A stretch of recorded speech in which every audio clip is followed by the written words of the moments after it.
Hello friends, आप सभी का स्वागत है आपके अपने यूट्यूब चैनल कोरवाड़ा क्लासेस पर। तो दोस्तों, आज हम सीखेंगे बहुभुज के बारे में। तो चलिए दोस्तों, शुरू करते हैं। बहुभुज। बहुभुज सबसे पहले आपके दिमाग में आना चाहिए बहुभुज कहते किसे है। तो सबसे पहले हम जानेंगे बहुभुज कहते किसे है, जिसमें सबसे पहले आपके दिमाग में आना चाहिए इस तरीके का। ये क्या है? एक त्रिभुज। त्रिभुज का मतलब तीन भुजाओं से घिरी आकृति क्या कहलाती है? त्रिभुज। तीन भुजाओं से घिरी हुई बंद आकृति जो है वो त्रिभुज कहलाती है। इसकी भुजाएं कितनी है? एक तो ये वाली, एक ये वाली भुजा है। भुजाओं को हमारे को कैसे लिखना है? छोटा स्मॉल लेटर में लिखना है, ठीक है। बिंदुओं को तो हमारे को लिखना है बड़े में, ए बी और ये सी। और भुजाओं को क्या लिखना है? ए, इसके सामने ये वाली बी और ये सी। तो ये ए बी सी क्या है? भुजा है। तो तीनों भुजा कैसी होनी चाहिए? तीन तो भुजा होनी चाहिए। और उसके बाद में क्या होना चाहिए? ये एक भुजा तो ये वाली आपके पास में, एक भुजा ये वाली और एक भुजा ये। तो तीन भुजाओं से घिरी बंद आकृति क्या कहलाती है? त्रिभुज कहलाती है। तो अब आपको दिमाग में आएगा बहुभुज किसे कहते हैं? तीन भुजाओं से घिरी हुई बंद आकृति तो त्रिभुज कहलाती है। तो बहुभुज किसे कहेंगे? बहुभुज का मतलब होता है बहुत सारी भुजाएं। बहुत सारी भुजा। बहु का मतलब क्या होता है? बहु यानी बहुत सारी। बहुत सारी। बहुत सारी क्या? भुज यानी भुजाएं। बहुत सारी भुजाएं जो होती है वो क्या कहलाती है? बहुभुज। बहुत सारी का मतलब कम से कम कितनी होनी चाहिए? तीन होनी चाहिए। कितनी होनी चाहिए? तीन या तीन से अधिक। तीन या तीन से अधिक भुजाओं। तीन या तीन से अधिक भुजाओं से घिरी, से घिरी कैसी आकृति? बंद आकृति। कैसी होनी चाहिए? बंद होनी चाहिए। बंद आकृति क्या कहलाती है? बहुभुज कहलाती है। क्या कहलाती है? बहुभुज कहलाती है। बहुभुज कहलाती है, ठीक है। तो यहां आपको समझ में आ गया कि बहुभुज किसे कहेंगे। बहुभुज का मतलब तीन या तीन से अधिक होनी चाहिए। तीन या तीन से अधिक होनी चाहिए। तीन या तीन से जो अधिक, तीन से अधिक का मतलब क्या हो जाएगा? तीन से अधिक चार हो सकता है, पांच हो सकता है, छह हो सकता है, सात हो सकता है, ऐसे। यानी कम से कम कितनी भुजाएं तो होनी चाहिए? कम से कम तीन भुजा तो होनी ही चाहिए। तीन और तीन से अधिक भुजा हो सकती है। कम से कम कितनी होनी चाहिए? तीन भुजा होनी चाहिए। तो तीन या तीन से अधिक भुजाओं से घिरी कैसी आकृति? बंद आकृति। तो उसे क्या कहेंगे हम? बहुभुज कहेंगे। लेकिन केवल तीन भुजा है यानी त्रिभुज, चार है तो चतुर्भुज, पांच है तो पंचभुज। इस तरीके से उनके नाम रख लेते हैं। लेकिन ऐसे जितने भी जो आकृतियां हैं उनको हम क्या कह सकते हैं? बहुभुज कह सकते हैं। जिसमें कितने भुजा होनी चाहिए? कम से कम तीन भुजाएं होनी चाहिए। तीन या तीन से अधिक भुजाएं हैं तो उसे हम क्या कहेंगे? बहुभुज कहेंगे। तो बहुभुज के बारे में आप समझ गए होंगे कि कम से कम बहुभुज के लिए कितनी भुजा होनी चाहिए? तीन भुजा होनी चाहिए। तो तीन के बाद में चार भुजा होगी तो इस तरीके से चार भुजा अगर होगी, इसमें कितनी भुजा है? एक भुजा ये रही, एक भुजा ये रही, एक भुजा ये रही, एक भुजा ये रही। इसमें कितनी भुजा थी? एक, दो और तीन। तीन भुजाएं थी इसलिए इसको क्या कह दिया? त्रिभुज। इसमें कितनी भुजाएं? चार भुजाएं, ए बी सी डी। एक तो ए बी भुजा, एक बी सी भुजा, एक सी डी भुजा और एक ए डी भुजा। चार भुजा तो इसको क्या कहेंगे? चतुर्भुज।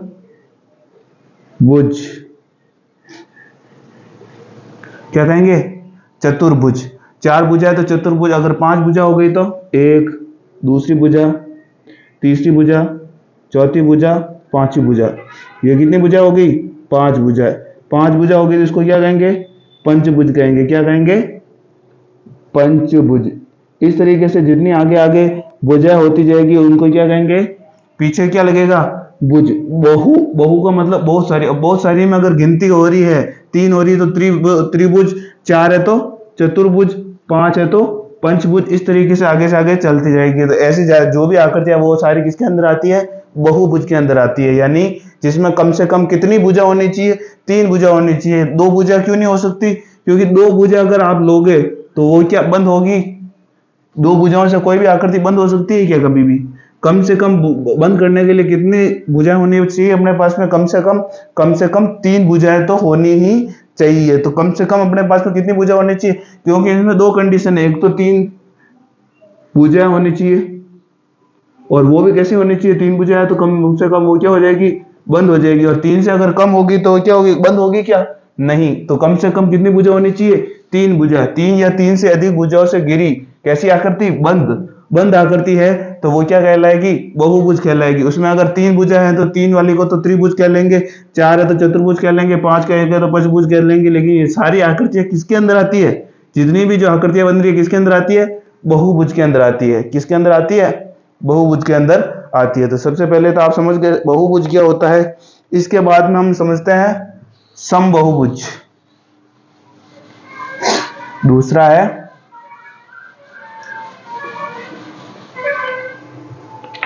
समबहुभुज। समबहुभुज।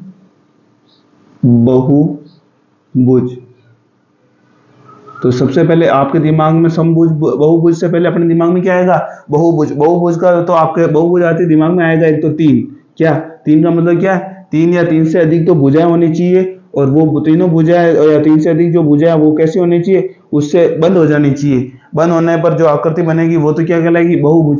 अब ये कहता है समबहुभुज। सम का मतलब कैसा होना चाहिए? समान। सम का मतलब क्या होता है? समान होता है। जो सम लिख रखा है यहां तक, ये जो सम लिख रखा है इसका मतलब क्या है? सम का मतलब होता है समान, यानी एक जैसा, यानी बराबर। इसका मतलब समझ गए? सम यानी बराबर, भुज यानी भुजाएं, यानी जिसकी भुजाएं कैसी हो? बराबर हो, तो उसे क्या कहेंगे? समबहुभुज। इसमें क्या क्या ध्यान रखना? एक तो भुजा समबहुभुज है तो सबसे पहले तो बहुभुज है तो भुजा कम से कम कितनी होनी चाहिए? 3 भुजाएं होनी चाहिए। तो ऐसे इस तरीके से ये 3 भुजाएं तो है, 1 2 और 3 भुजा। 3 भुजा बनेगी, इसका मतलब कोण भी कितने बनेंगे? 1 2 और 3। कौन से कोण है? इन कोणों को क्या कहते हैं? अंदर बन रहे हैं। कोण कहाँ बन रहा है? तीनों अंदर बन रहे हैं, इसलिए इसको क्या कहते हैं? अंतः कोण। क्या कहते हैं?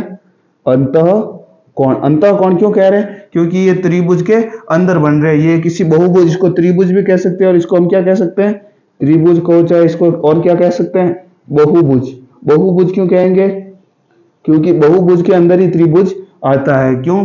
क्योंकि अपने पास में कम से कम 3 भुजा होनी चाहिए। 3 भुजा है और 3 भुजाओं से आकृति कैसी होनी चाहिए? बंद होनी चाहिए। तो उसको हम क्या कहेंगे? बहुभुज या त्रिभुज कहेंगे। तो त्रिभुज कह लिया। उसके बाद में ये कहता है समबहुभुज। समबहुभुज यानी समान होनी चाहिए। समान क्या होनी चाहिए? एक तो भुजाएं होनी चाहिए। समान कौन सी क्या क्या होना चाहिए? एक तो भुजा होनी चाहिए और एक कोण। 2 चीज ही है हमारे पास में, एक तो भुजा और एक कोण। या तो देखो सम बहुभुज और बहुभुज का अंतर क्या है वो आपको समझना। बहुभुज का मतलब 3 भुजा होनी चाहिए और तीनों भुजा से क्या होनी चाहिए? आकृति बंद होनी चाहिए, उसको तो बहुभुज कहते हैं। लेकिन सम बहुभुज किसको कहते हैं? जिसमें जो 3 भुजा है ना, वो तीनों भुजाओं की जो लंबाई होती है वो भी कैसी होनी चाहिए? एकदम बराबर होनी चाहिए। मान लीजिए ये 5 सेंटीमीटर है, ठीक है, तो ये भी कितनी होनी चाहिए? 5 सेंटीमीटर होनी चाहिए, और ये भी कितनी होनी चाहिए? 5 सेंटीमीटर होनी चाहिए। मान लीजिए ये कितने डिग्री का कोण है? 60 डिग्री का कोण है, तो ये भी कितना डिग्री का होना चाहिए? 60 डिग्री का। सॉरी। तो ये भी 60 डिग्री का होना चाहिए, ये भी 60 डिग्री का होना चाहिए, और ये भी कैसे डिग्री का होना चाहिए? 60 डिग्री का। यानी जिसमें तीनों ही भुजा भी बराबर है और तीनों ही कोण भी बराबर है, तो ऐसी आकृति क्या कहलाती है? समबहुभुज। क्या कहलाती है? समबहुभुज। और अगर त्रिभुज के अंदर है, यानी 3 भुजा है और 3 कोण बराबर है, तो उसको हम क्या कहते हैं? समबाहु त्रिभुज। क्या कहते हैं?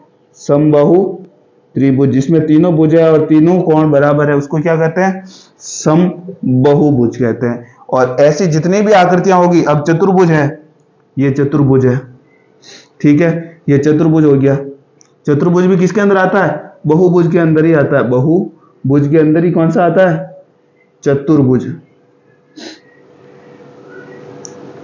इस तरीके से समझ लो कि जो बहुभुज है ना, ये कोई समाज है, ठीक है। इस समाज के अंदर ये जो चतुर्भुज हो गया, त्रिभुज हो गया, पंचभुज हो गया, षटभुज हो गया, सप्तभुज हो गया, ये सारे क्या है? इसके अंदर के जो सदस्य हैं ये है इस समाज के। ये सारे कौन क्या है? सदस्य। तो मेन कौन है? समाज, उसका नाम क्या है? बहुभुज। उसके अंदर ये सारे आते हैं। तो बहुभुज का मतलब क्या होता है? बहुभुज का मतलब कम से कम 3 भुजा होनी चाहिए, 3 से अधिक हो सकती है, और क्या कहता है, तीनों भुजाओं या तीन से अधिक भुजा, उन सब भुजाओं से आकृति कैसे होनी चाहिए, बंद होनी चाहिए। तो तीन से अधिक होनी चाहिए, तीन या तीन से अधिक, एक दो तीन चार, चार भुजा यानी क्या है, और चारों भुजाओं से क्या है, बंद है, तो इसको क्या कहेंगे, बहुभुज है। और इस बहुभुज में अगर ये मान लीजिए 10 सेंटीमीटर है, ये भी 10 सेंटीमीटर है, ये भी 10 सेंटीमीटर है, ये भी 10 सेंटीमीटर है, यहाँ का कोण, यहाँ का कोण, यहाँ का कोण, यहाँ का कोण, ये चारों ही कोण कैसे हैं, बराबर है। तो इसको हम क्या कहेंगे, समबाहुभुज कहेंगे। क्या कहेंगे, समबाहुभुज कहेंगे। क्यों, क्योंकि इनके तीनों कोण और तीनों भुजाएं बराबर है। जिसके तीन कोण या तीनों भुजा बराबर होती है, या तीन से अधिक कोण या तीन से अधिक भुजा अगर बराबर होती है, तो उसे हम क्या कहते हैं, समबाहुभुज कहते हैं। क्या कहते हैं, समबाहुभुज कहते हैं। तो क्या डेफिनेशन हो जाएगी इसकी,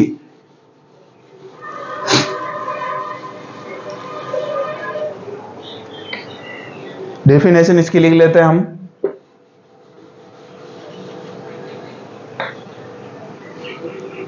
ऐसा बहुभुज, क्योंकि बहुभुज के अंदर आता है ये, ऐसा बहुभुज, बहुभुज जिसमें भुजाएं तथा कोण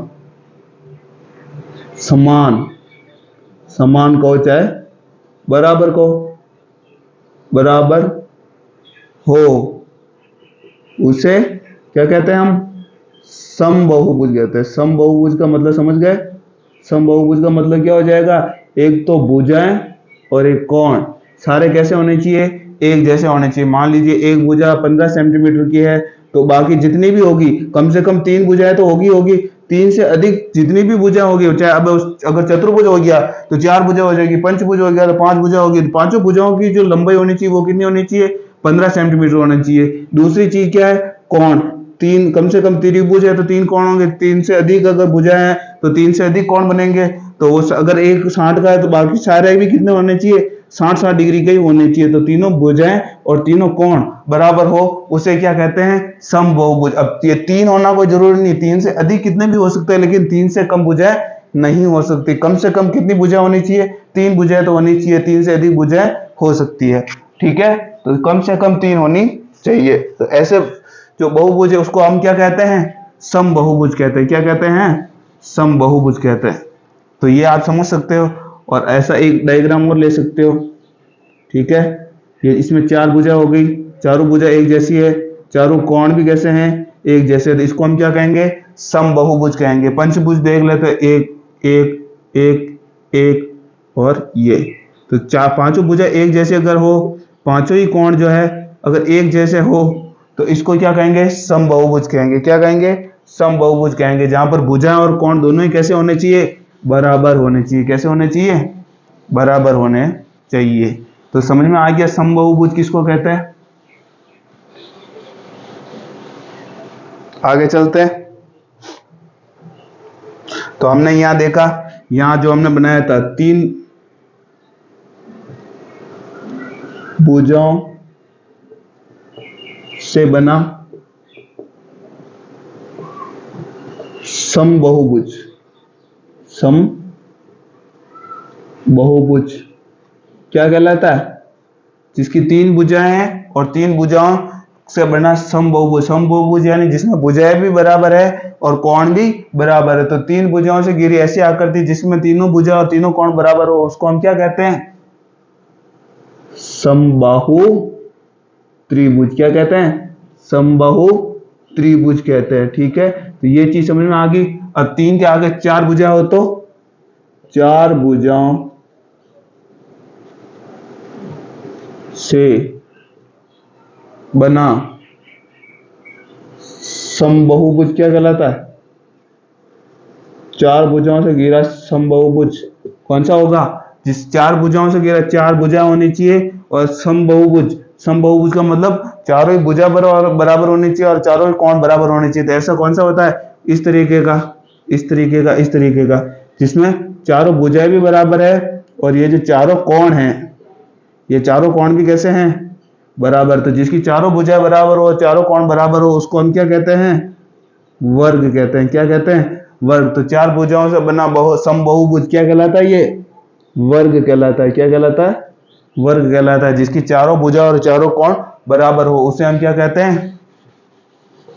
समबाहुभुज कहते हैं। ठीक है, उसके बाद में मान लीजिए अब आपको विकर्ण के बारे में जानकारी है क्या?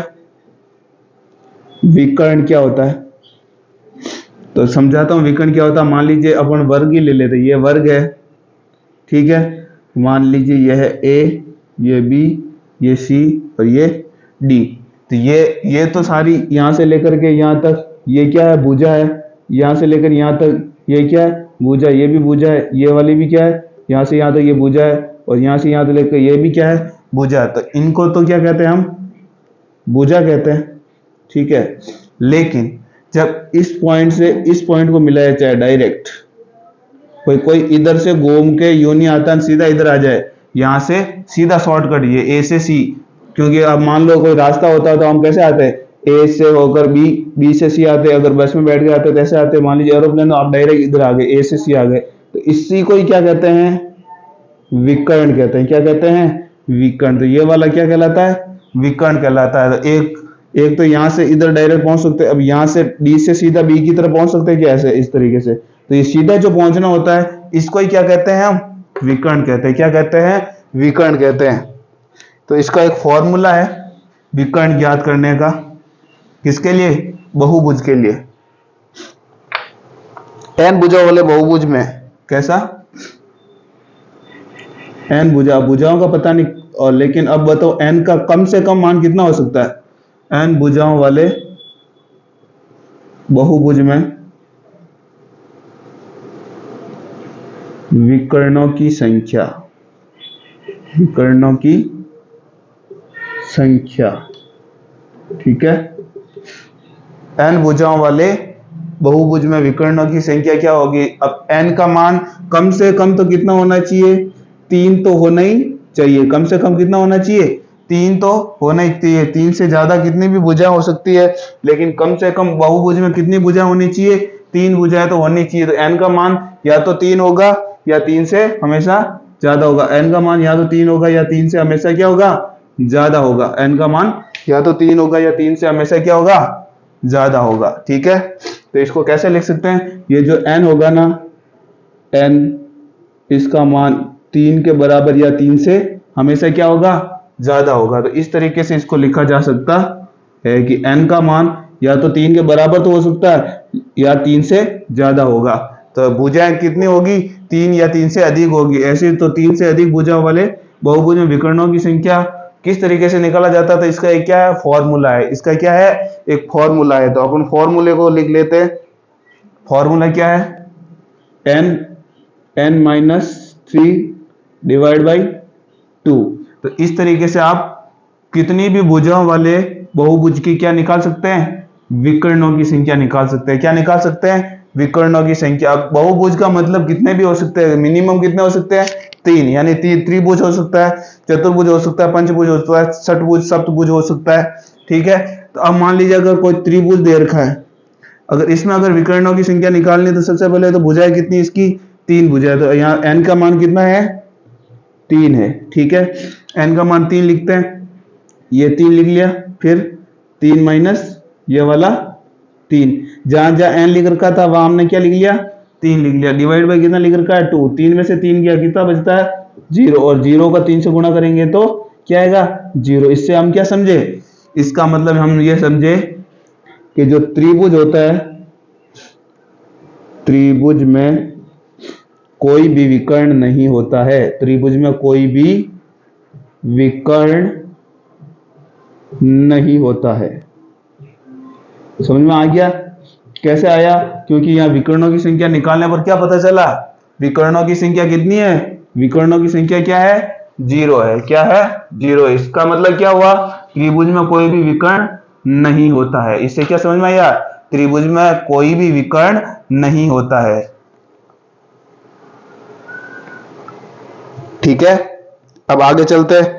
अब मान लो अगर इसकी जगह कोई भुजाओं की जगह और आगे बढ़ाते हैं इसको, क्वेश्चन को। मान लीजिए अब त्रिभुज नहीं हो और आगे की और कोई हो, मान लीजिए षटभुज हो या पंचभुज हो। पंचभुज ले लेते हैं। पंचभुज, पंचभुज के अंदर भुजा कितनी हो जाएगी? पंचभुज का मतलब क्या है? पंचभुज यानी पांच भुजा है, पांच भुजा का मतलब n का मान कितना है अपने पास में 5 है। तो पंचभुज में विकर्णों की संख्या कितनी होगी, तो कैसे निकालेंगे, यहाँ n का मान कितना लिखना है 5 लिखना है, वापस n यानी n का मान कितना लिखना है 5 माइनस 3 डिवाइड बाई 2। तो सबसे पहले 5 एज इट इज, 5 में से 3 क्या कितना बचता है 2 डिवाइड बाई 2, 2 से 2 कट गया तो कितना बचा 5। यानी कोई अगर पंचभुज होगा तो पंचभुज में विकर्णों की संख्या कितनी होगी, विकर्णों की संख्या हो जाएगी अपने पास में 5। कितनी होगी विकर्णों की संख्या 5 होगी। इस तरीके से n का जो भी मान हो, जितनी भी भुजा हो, उस भुजाओं के हिसाब से हम विकर्णों की संख्या ज्ञात कर सकते हैं। तो यहां तक आपके समझ में आ गया होगा।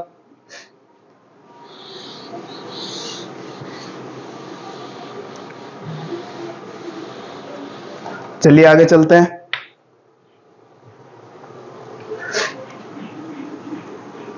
n भुजाओं वाले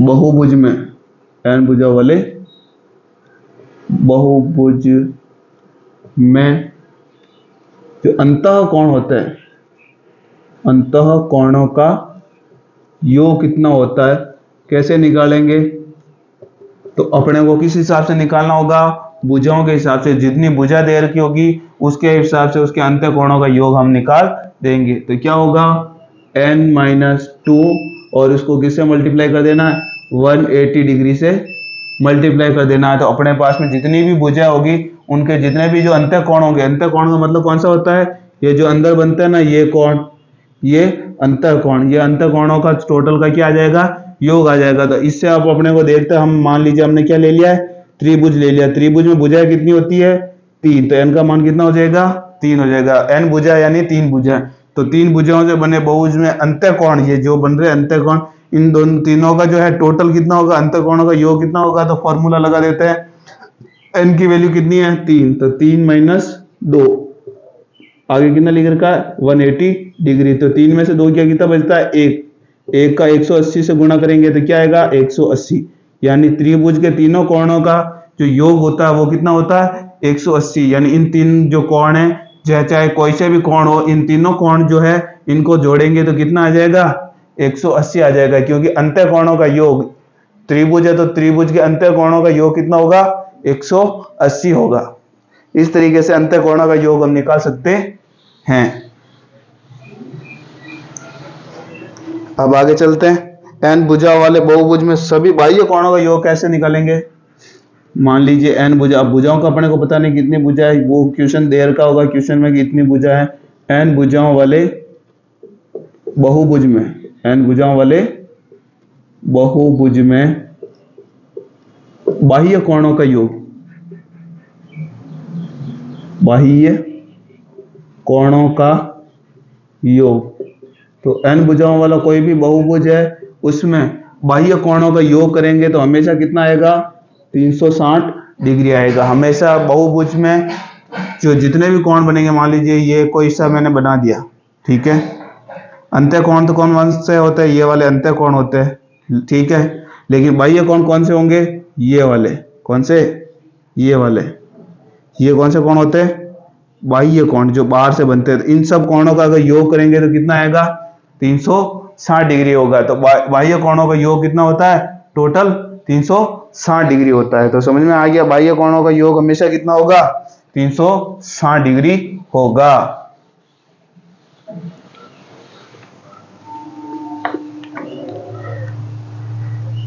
फिर आगे चलते हैं। n भुजाओं वाले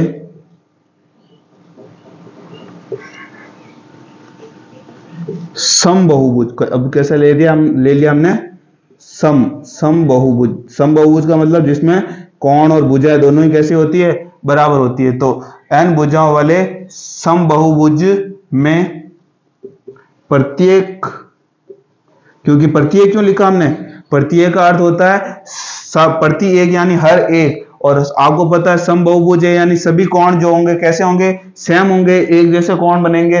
सारे कोण एक जैसे होंगे, जितने डिग्री मान लीजिए त्रिभुज है तो त्रिभुज में एक 60 डिग्री, तो बाकी भी कितने डिग्री के होंगे 60 डिग्री। इसलिए हमने क्या लिखा, ये प्रत्येक यानी हर एक यानी सभी जो जितने भी समबाहुभुज में कोण बनेंगे सभी कोण एक मान के होंगे, 60 डिग्री तो सभी 60 डिग्री के होंगे। इसलिए हमने क्या लिखा, प्रत्येक अंतःकोण,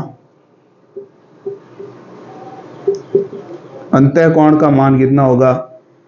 कैसे निकालना है, तो उसका फॉर्मूला कुछ नहीं करना, ये जो फॉर्मूला दे रखा है n-2 180 डिग्री डिवाइड बाई कितना लिख लेना है, n लिख लेना। n क्या है, भुजा है, ये n क्या लिख रखा है, भुजा लिख रखा है। तो इससे अपने को क्या समझ में आ जाएगा कि जो n भुजाओं वाले समबाहुभुज बनेगा, उस समबाहुभुज में प्रत्येक जो अंतःकोण बनेगा वो कितना डिग्री बनेगा।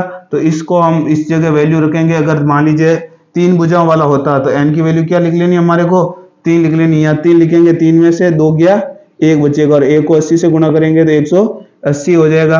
और नीचे क्या लिख रखा हमने, बताइए, नीचे हमने क्या लिख रखा है, भुजा कितनी लिखी थी 3, तो n की वैल्यू क्या है 3, 3 छंग 18, यानी प्रत्येक कोण अंतःकोण, प्रत्येक अंतःकोण किसका, त्रिभुज का प्रत्येक अंतःकोण कितना होगा 60 डिग्री होगा, क्योंकि भुजा कितनी है 3 है। तो ऐसा समबाहुभुज जिसमें 3 भुजा देर की होगी तो प्रत्येक अंतःकोण कितने डिग्री का हो जाएगा, 60 डिग्री का हो जाएगा। तो इस तरीके से हम कोई सा भी समबाहुभुज है उसमें प्रत्येक जो अंतःकोण है उसको हम निकाल सकते हैं।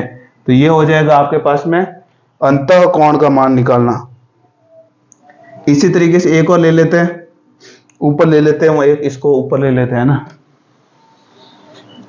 देखते हैं। n भुजाओं वाले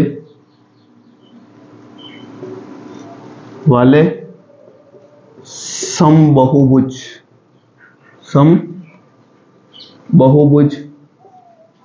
में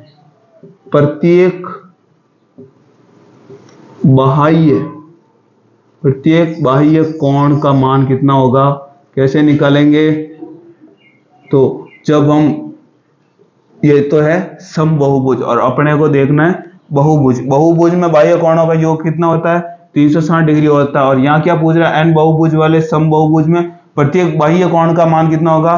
तो बाह्य कोण का मान के लिए क्या करेंगे, ये जो 360 डिग्री लिख रखा था नीचे क्या लिख लेंगे, n लिख लेंगे, नीचे क्या लिख लेंगे, n लिख लेंगे। इसका मतलब हमारे को क्या समझ में आया, बहुभुज है तो 360 रहेगा, और सम बहुभुज सम लगा दिया, इसका मतलब नीचे क्या आ जाएगा n। यहाँ भी देखिए n बहुभुज वाले केवल बहुभुज था तो उसका फॉर्मूला क्या था n-2 180 डिग्री, लेकिन यहाँ क्या आ गया सम बहुभुज, और सम बहुभुज में क्या पूछ रहा है, प्रत्येक यानी नीचे क्या लगा देना है, n लगा देना है। तो इस तरीके से आप ये चारों ही फॉर्मूले लगा करके क्वेश्चन आसानी से सॉल्व कर सकते हैं।